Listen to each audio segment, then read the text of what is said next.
Bonjour, Michael Gouasside. Bonjour Barbara. Comment ça va? Très bien. Je suis très heureuse de t'avoir sur le plateau d'À Cœur Ouvert. Peux-tu te présenter, s'il te plaît? Michael Gouasside, en situation de handicap maintenant depuis 20 ans. Ça fait 20 ans que je fais des campagnes de sécurité routière. Il m'est arrivé un grave accident de moto en 2005 où j'ai perdu mon bras gauche, ma jambe droite, ma mobilité à plus de 80%, 65 opérations chirurgicales, 1 mois de coma, 1 an et 9 mois en centre de rééducation. Ça te définit, ça? Ça me définit bien. Et je me définis comme ça parce que je veux que les gens prennent conscience vraiment de la charge que c'est. Et ensuite, après, ce qu'on peut en faire. Alors, tu portes témoignage de ce qui t'est arrivé avec un livre que tu as là, sur Oui. les genoux. Donc, Survivant, Michael Gouasside, oui. Survivant intrépide, paru chez Café Noir, édition. Donc, tu retraces effectivement ce qui s'est produit ce 17 octobre. Donc, tu parles, tu reviens en amont, tu parles de ton enfance, de ta relation avec ton beau-père, de ta relation aussi avec ta sœur, ta mère. Oui. Mais donc, il y a vraiment ce moment qui est un moment comme si tu arrivais en fait dans le monde nouveau en fait. Tu renais quelque part. Tu as failli mourir, mais Oui. tu renais. Oui.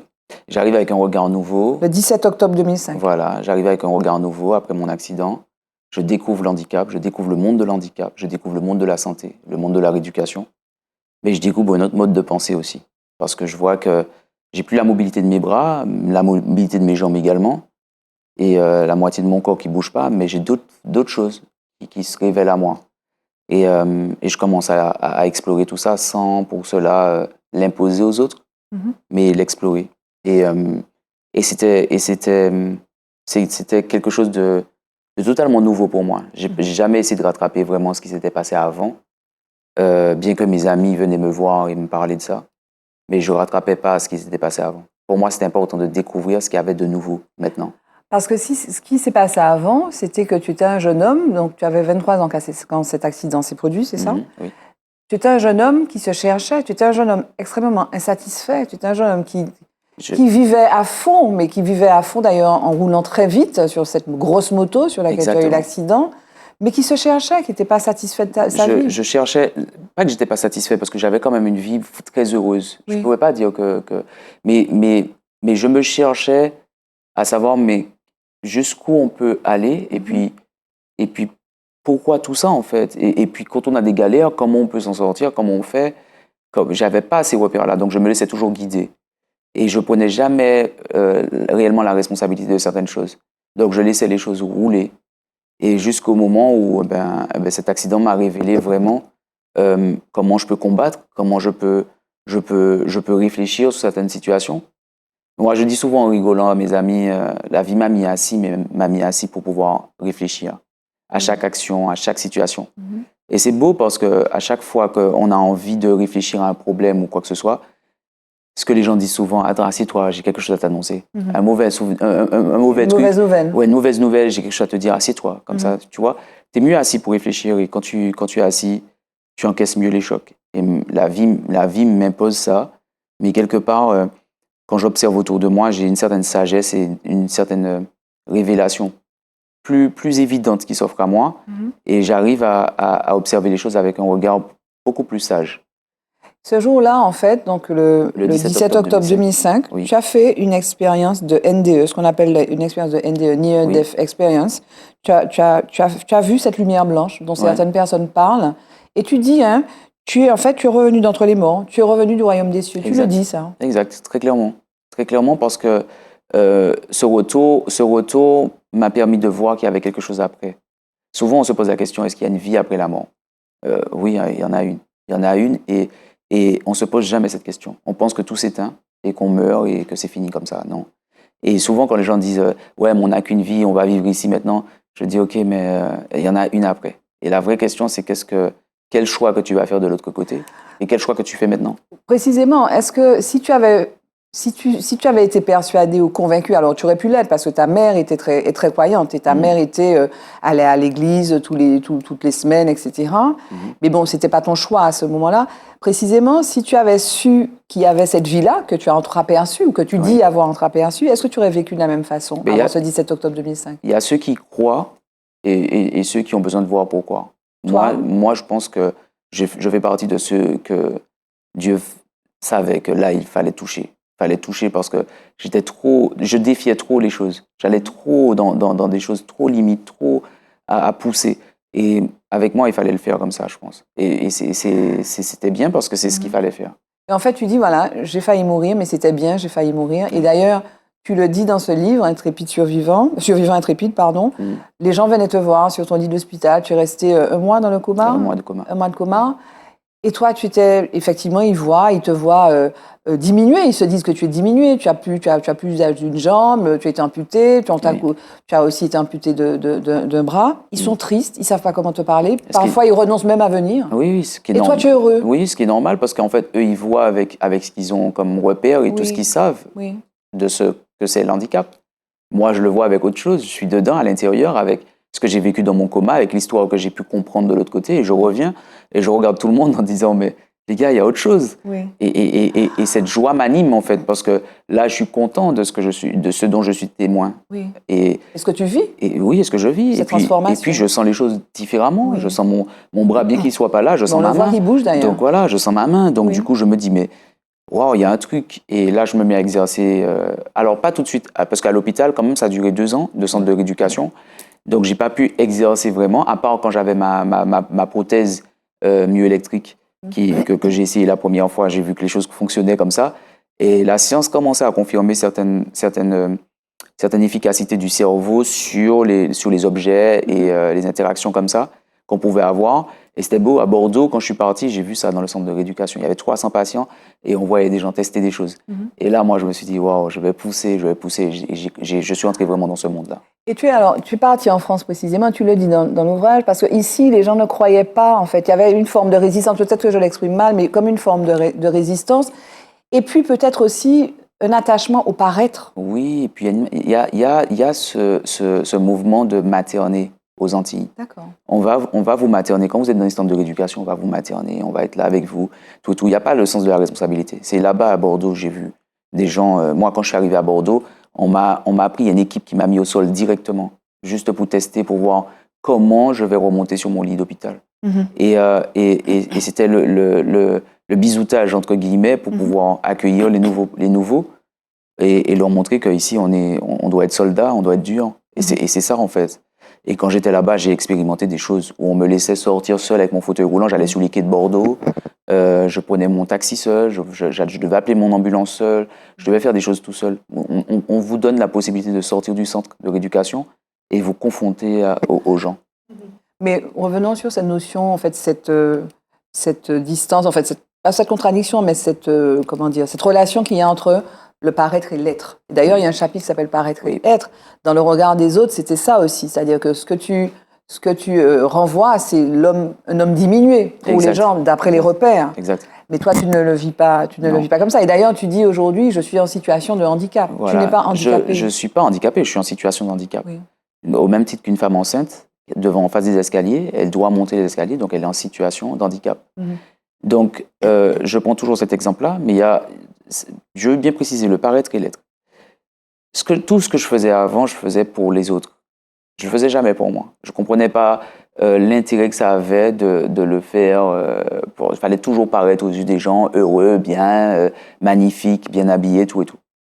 Et ce qui s'est passé, c'est que quand j'ai eu mon accident, j'ai compris la difficulté que c'était. J'ai pris conscience de la douleur de qui j'étais. Et je me suis dit, mais c'est comme ça. Et c'est bien pour ça que je fais mes présentations très clairement en situation de handicap. Michael Gouassi en situation de handicap.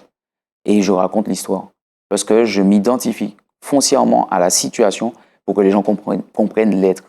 L'être avant d'être dans le paraître. Parce que beaucoup de personnes sont dans le paraître, mais ils ne sont pas totalement en phase avec elles-mêmes.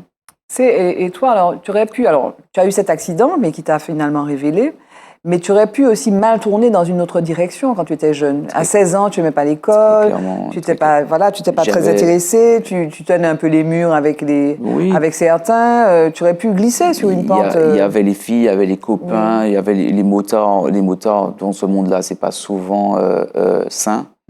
Donc, les soirées, les fêtes, Tu sortais tout le temps, l'alcool. Ah oui, mais tout bien le sûr. temps, tu dormais pas. Mais parce qu'en fait, j'avais cette notoriété d'être dans Zoukhamine Future Oui, parce Star. que tu as été révélé par Voilà. Zoukhamine Future Star avec Donc, Jocelyn Votor, voilà, que tu as connu d'ailleurs. Exactement. Donc, je rentrais partout. J'allais dans toutes les soirées.